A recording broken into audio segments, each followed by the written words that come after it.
What's up everybody, welcome back to another build video.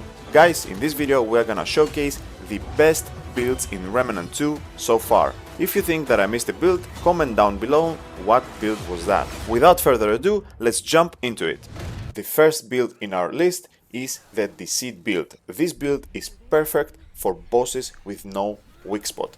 As you can see, it's very effective and it can melt Apocalypse bosses without weak spot very easily. The breakdown for each build that we are using in this video is at the end of each boss fight. Guys, I recommend you to watch the boss fights or at least a part of them so you can understand how the rotations are working and how the build works in general. If you think you don't need to watch it, of course you can skip the fight and go to the build right away.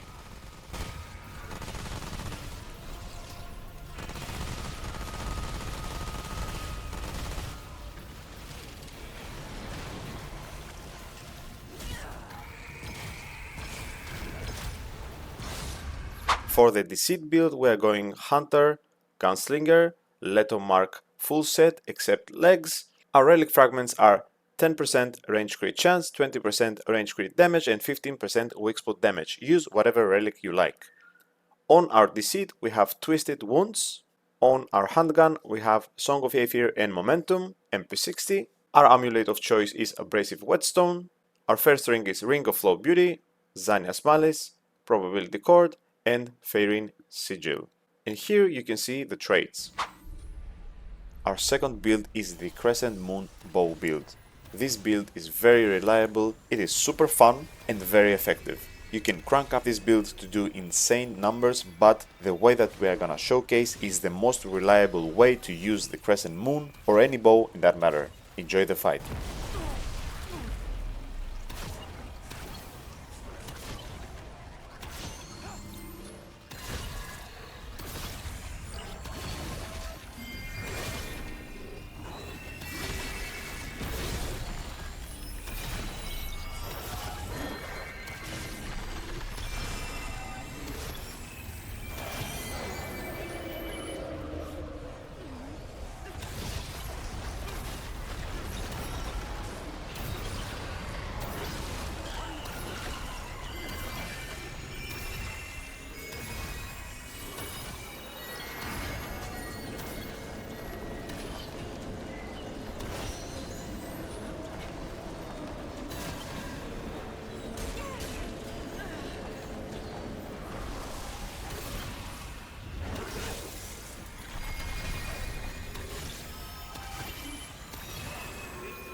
For the Crescent Moon Bow build we are going Hunter, Gunslinger, 10% range critical chance, 20% range critical damage, 15% weak spot damage. On the bow we are using Supercharger. There are many amulets that you can pair this build with. You can go with Abrasive Whetstone and have Twisted Wounds on your secondary weapon, or you can go with the Nightweaver's Grudge, or you can go with the Energy Driver with the Tightly Wound Coil. For this particular build we are using the Abrasive Whetstone, Archer's Crest, Zania's Malice, Probability Cord and Fairin Sigil. Here are the traits.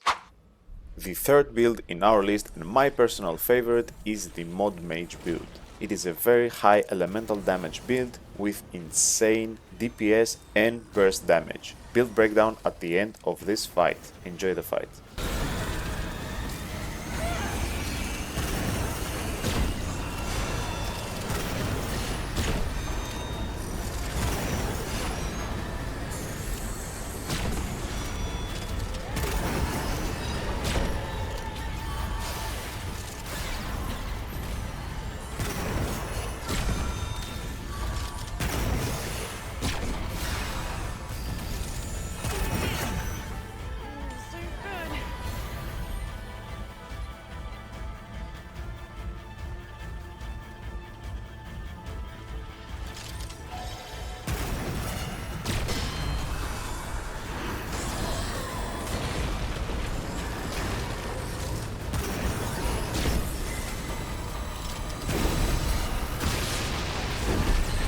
For our Mode Mage build we are using Archon, with the Chaos Gate, Summoner, River, Golden Ribbon, Stone of Malevolence, Shard Banded Ring, Burden of the Destroyer, and Blasting Cap Ring. On our relic we use 10% elemental damage, 10% mod damage and 15% mod duration. On our long gun we are using Firestorm with Harmonizer, and for our handgun we are using Starshot with Failsafe. Here are the traits. Our next build is the Immortal Support Tank build.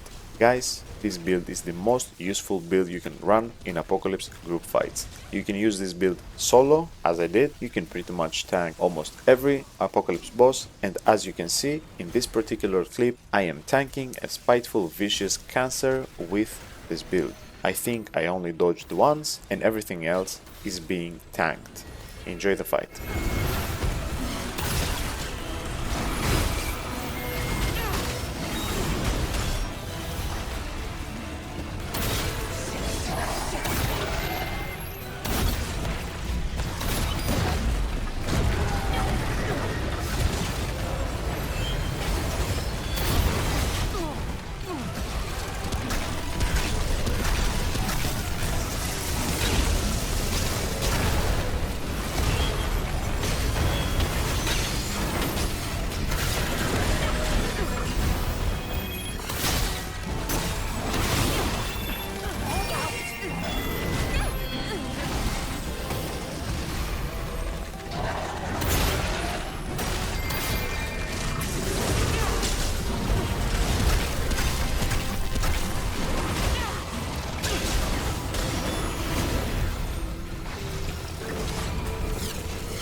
For the Immortal Support Tank build, we're gonna use Medic with Summoner, full Leto Mark II armor with the Crystal Heart, 15% armor, 15% health and 5% damage reduction. The amulet of choice is Navigator's Pendant, Burden of the Divine, so you can heal your teammates at the same time you are healing yourself. That includes your minion and also both of your teammates and their pets as well. Seal of the Empress, Ring of the Robust, and for the fourth ring you can either go more tanky or you can go with something like Stone of Malevolence with Enigma and Firestorm, or Archer's Crest with any bow, or you can also go for a melee build and start smashing things up.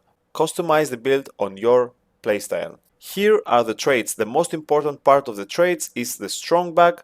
Reduces your encumbrance by 5, so you can have 75 weight with full Leto Mark II. Super important is also Blood Bond. Don't forget to use the Mudtooth's Tonic.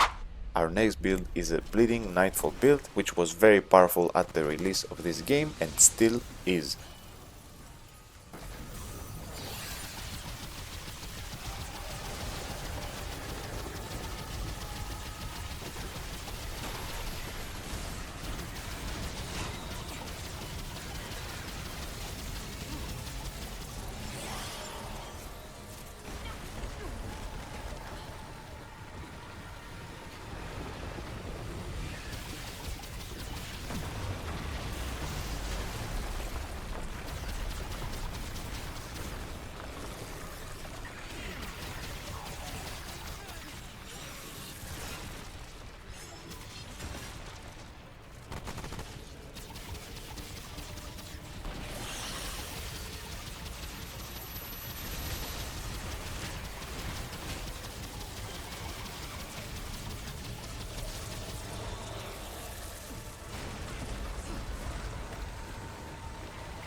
For the Nightfall build we are using Hunter and Gunslinger, full Leto Mark II except legs, 10% range crit chance, 20% range crit damage and 10% range damage.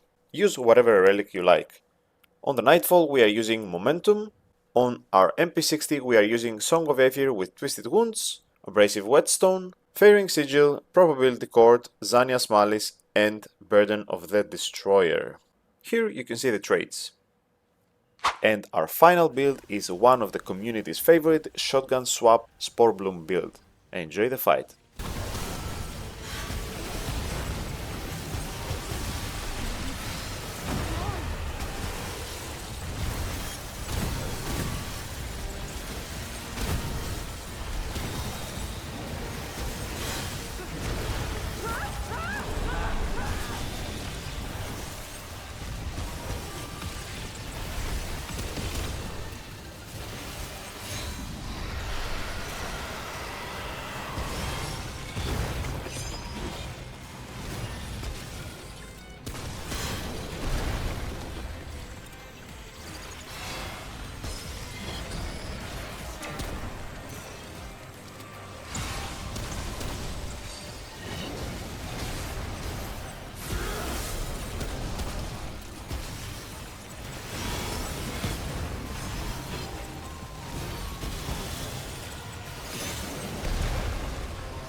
For the Sporebloom shotgun swap build we are using Hunter with Hunter Shroud, Challenger with Rampage, full Leto Mark II except legs.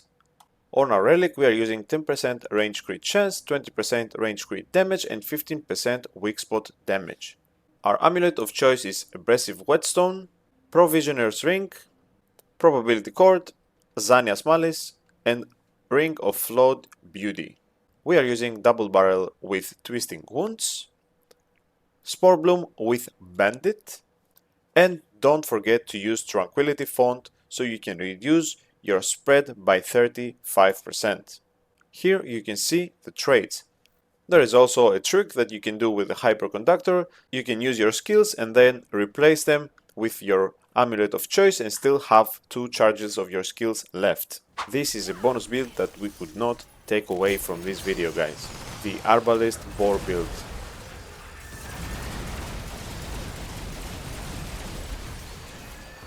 And this is what you need to do the Arbalest Boar build. First of all, you need the Arbalest with Bandit, and then you need the long gun with Boar. I'm also using Twisting Wounds because we're gonna use Abrasive Whetstone, Burden of the Destroyer, Probability Cord, Zania's Malice, and Ring of Float Beauty. That was all for this video, guys. I hope you enjoyed it. Subscribe to the channel to support me on my journey and stay up to date with videos that are coming up. That's all for now. I'll see you on the next one.